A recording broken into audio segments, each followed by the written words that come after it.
So I think it is fair to say that when it comes to how long most of us have to wait for our Android updates, most of you feel something like this. Why is it that iOS hipsters receive their updates all at the same time, but Android users have to wait forever? Well, friends, I feel your pain and we are going to do something about it today.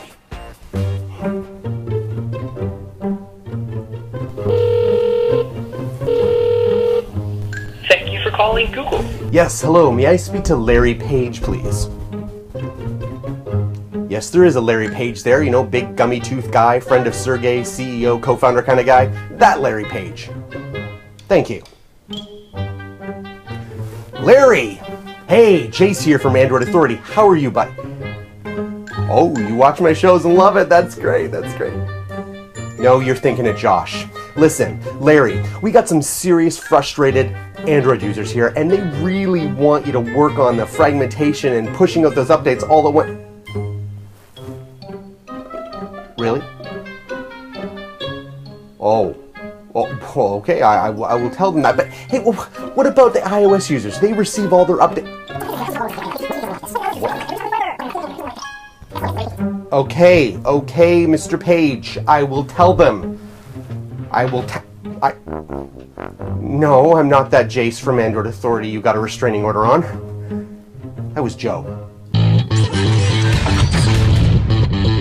Alrighty, welcome back Android peeps, my name is Jayce, and today I share what I learned about why Android updates take so long to get out to so many people. But first, a brief history lesson. So guys, if you look at the Android version chart below, you can see the Android version history. It started with Android 1.0 and then Android 1.1, but after that, Google called their Android versions by alphabetical code names. They started with Cupcake, Donut, Eclair, Froyo, Gingerbread, Honeycomb, Ice Cream Sandwich, and Jelly Bean, and now, of course, Kit Kat. But what I want to draw your attention to is the fact that as of November 2013, some Android users are still using Froyo. That's like 5-6 versions back. That's crazy.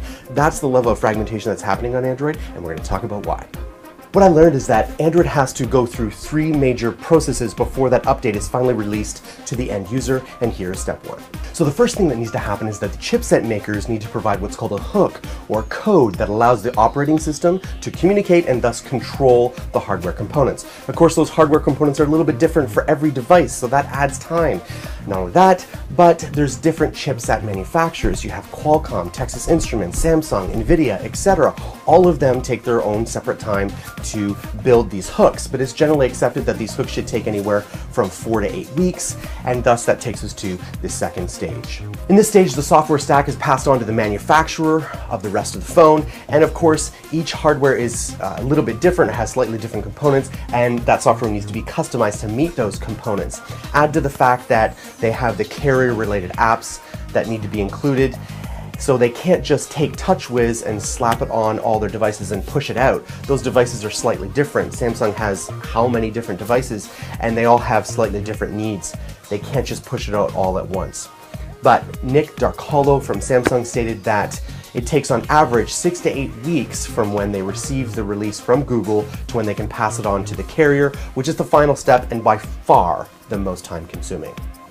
Welcome to the wonderful world of carrier testing. It has been explained to me that it is painstakingly tedious. They have to test not only every phone they plan to offer, but every phone that they've already sold to ensure that the OS operates as advertised. They have to test not just drop testing and hardware testing, all that kind of stuff, but they have to test out the CDMA, GSM, LTE, multiple networks on multiple providers. It's very complex. So it comes down to the bottom line is, if you are a business in the business of selling new phones, where do you want to apply most of your limited resources? On new phones. So if I have, this old Galaxy Note here, I'm going to be at the end of the update line if I get the update at all. But I know what some of you are thinking. You're thinking, Jayce, those Apple lovers are getting their updates roughly all at the same time. Tim Cook announces an update, and within 2 or 3 weeks, everyone seems to have it. If they can do it, why can't we? Well, the answer is they're not doing it. They're going through all the same hoops that Android has to go to. It's just that Apple announces those updates at the end of that process, whereas Google announces it at the beginning of their release. You see, Google is the platform of an open source or somewhat of an open source operating system, and so they only take it a quarter of the way, although manufacturers and the carriers have to take that release update the rest of the way. Hence the perception that Android takes a really long time, but Apple is almost instant. Well, it's not. The announcement just happens at different times. That's the reason. Alright guys, thanks for watching. I had a lot of fun researching this. If you found this helpful, please kindly give us a like and subscribe. If you have any questions, put them down in the comments below, and I shall see you next week on Android's Q&A.